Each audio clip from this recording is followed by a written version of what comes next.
आराध्य हमें एवं आपको प्राप्त हुआ है माता संधि देवी की वंदना करने के लिए, माता संधि देवी की उपासना करने के लिए। ये लक्ष्मण अपना सौभाग्य मानता है कि आपका सानिध्य हमें प्राप्त हुआ है, आपका आशीर्वाद सदैव इस लक्ष्मण पर बना रहता है।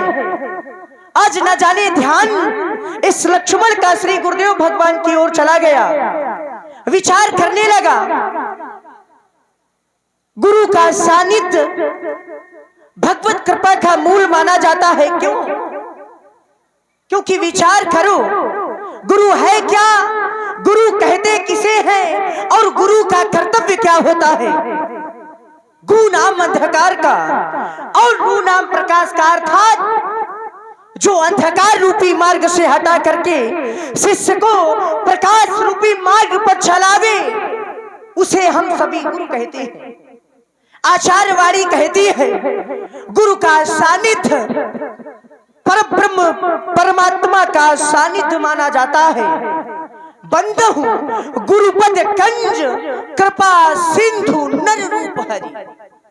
मैं श्री गुरुदेव भगवान के श्री चरणों की वंदना करता हूं, जो कृपा के सिंधु है और मानव देह में हरि का स्वरूप है, भगवान विष्णु का स्वरूप है। आचार्यवाणी ये भी कहती है गुरु ब्रह्मा गुरु विष्णु गुरु देवो महेश्वरा गुरु साक्षात परब्रह्म तस्मै श्री गुरुवे नमः। हे प्रभु, गुरु जी का आदेश प्राप्त हुआ है संध्या वंदन करने का। ध्यान मानव जीवन पर जाता है। आचार्यवाणी कहती है ये मानव जीवन बड़े सौभाग्य से प्राप्त हुआ है, बड़े भाग्य मानुष तन पावा। ऐसा लक्ष्मण नहीं कहता, अपितु वेद प्रमाणित करते हैं सुर दुर्लभ सद ग्रंथ निगावा। और इस मानव शरीर को यदि पा गए हो प्यारे, तो इस मानव शरीर का महत्व समझो, क्योंकि 84 लाख योनियों में केवल मानव शरीर ही ऐसा है। अगर व्यक्ति चाहे, जीव चाहे तो मुक्ति प्राप्त कर सकता है। आचार्यवाणी कहती है ये मानव शरीर है कैसा, साधन धाम मोक्ष कर द्वारा और पाहि न जेहि परलोक सवारा। जो इसे पाकर के परलोक नहीं सवारते, इस मानव शरीर का महत्व नहीं समझते, उन्हें तो अपने कर्मों का भोग भोगना ही पड़ता है। भगवत गीता कहती है अवश्य में भोक्तव्यम कृतम कर्म शुभाशुभम। अरे प्राणी, अवश्य भोगोगे जैसे तुम कृत, जैसे तुम कर्म कर रहे हो। आदेश प्राप्त हुआ है संध्या वंदन का, और ये सारा ब्रह्मांड जानता है, ये सारा संसार जानता है आराध्य कि इस लक्ष्मण के तो आराध्य प्रभु आप हैं। आपको छोड़ करके इस लक्ष्मण ने इस संसार में किसी को नहीं जाना। मैंने तो बाल्यकाल की अवस्था से आपको जाना है। वारहिते निज हित पति जानी, तब लक्ष्मण राम चरण रति मानी। हमारा विश्वास कहता है अगर ये संसारवासी मोह रूपी रात्रि से बाहर निकल करके यदि आपके सच्चे मन से आराधना करें, आपका ध्यान करें और आपको जान जाए, तो फिर संसार में किसी और को जानने की आवश्यकता नहीं रह जाएगी। परंतु कारण है, इस संसार में जानता वही है जिसे आप जनाते हैं। सो जानहि जहि देव जनाई, और जो जान जाता है तो फिर जानत तुम ही हुई जाई। माता रामो मत पिता रामचंद्र, स्वामी रामो मत सखा रामचंद्र, सर्वस्वमेव रामचंद्रो दयालु, नान्यम नैव जानी न जाने।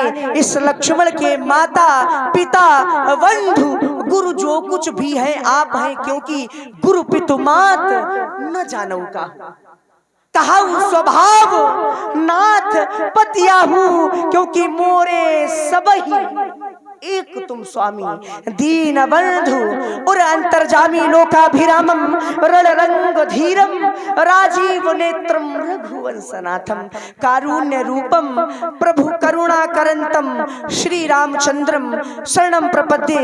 मैं आपके श्री चरणों की बार बार वंदना करता हूँ प्रभु, और एक निवेदन करता हूँ, इस लक्ष्मण के तन में जब तक श्वास है, जब तक ये लक्ष्मण जीवित है, तब तक आप अपने इन चरणों की सेवा में इस लक्ष्मण को सदैव लगाए रखना, सदैव लगाए रखना। प्रेमी भक्तजनों, एक बार उच्च स्वर से जय घोष करे, बोलिए प्रभु श्री रामचंद्र की जय हो, जय हो दयालु प्रभु आपकी जय हो। भैया हारमोनियम का माइक क्यों बंद करते हो आप? खोलो। प्रभु श्री राम जी अनुज लक्ष्मण के सहित संध्या वंदन कर रहे थे, और संध्या वंदन करने के पश्चात पूर्व दिशा की ओर दृष्टि गई। चूंकि सायंकालीन संध्या है तो पश्चिम दिशा की ओर संध्या कर रहे थे। वापस पूर्व दिशा की ओर गुरुदेव भगवान की ओर जैसे ही लौटने लगे तो देखा, दृष्टि गई आकाश मंडल में चंद्रमा का उदय हुआ। उसी क्षण प्रभु श्री राम जी की दृष्टि गई, और आज चंद्रमा श्री राम को बड़ा ही सुंदर लग रहा है। सीता के मुख के समान प्रतीत हो रहा है आज चंद्रमा।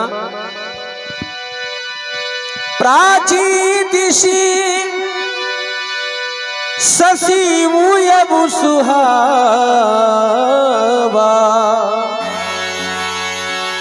सिय मुख सरिस देख